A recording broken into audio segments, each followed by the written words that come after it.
Edinburgh, 1820s. The streets are cobblestone, the whiskey is strong, and the hottest underground market item isn't diamonds or silk, it's corpses. Yes, corpses. Medical students were desperate to practice anatomy, but the law only allowed dissections of executed criminals. And oops, hangings were way down. So classrooms were packed with future doctors holding scalpels and no one to cut. This shortage gave rise to a whole new profession, resurrectionists. These were guys who dug up freshly buried bodies and sold them to medical schools under the table. Grim, absolutely. Profitable, you bet. Families even started guarding graves with iron cages called mort safes. Well, nothing says rest in peace like a padlock. Enter William Burke and William Hare,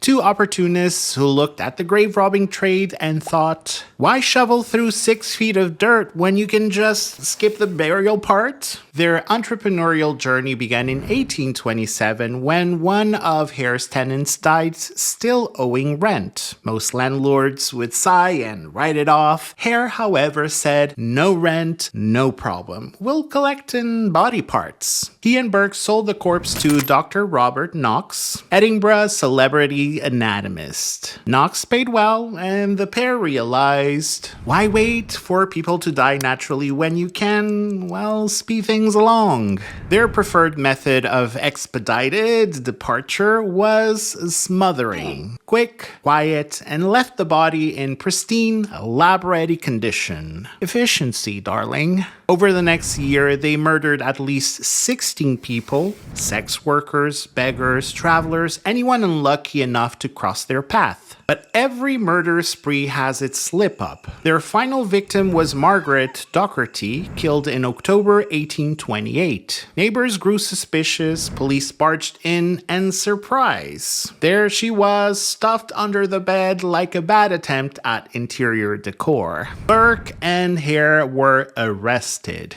Hare quickly turned snitch, selling out his partner for immunity. Honestly, the loyalty lasted about as long as their victims. During Burke's trial, the prosecution needed proof, tangible, undeniable proof. So what did they do?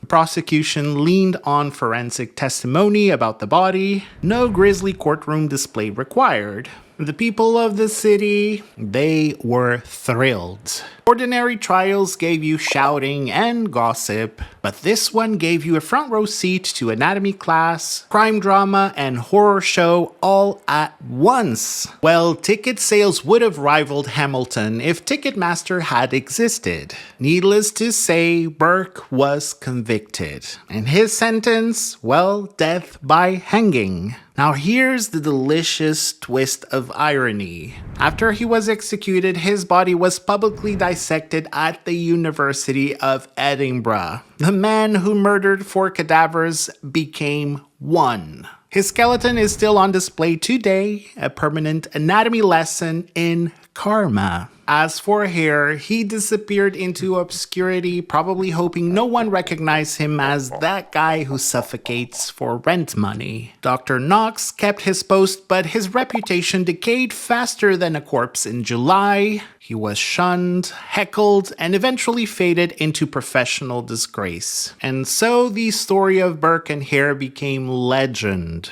2 men who turned murder into an anatomy supply chain until their final victim's body spoke louder than words. So next time you think your job is stressful, just remember, at least you don't have 2 shady guys named William trying to sit on your chest in the name of science. Thanks for sticking around and learning about this creepy piece of science history. Click on the next video to learn another science or history topic. Like the video if you want to see more of these on this channel, and subscribe if you don't want to miss the next upload.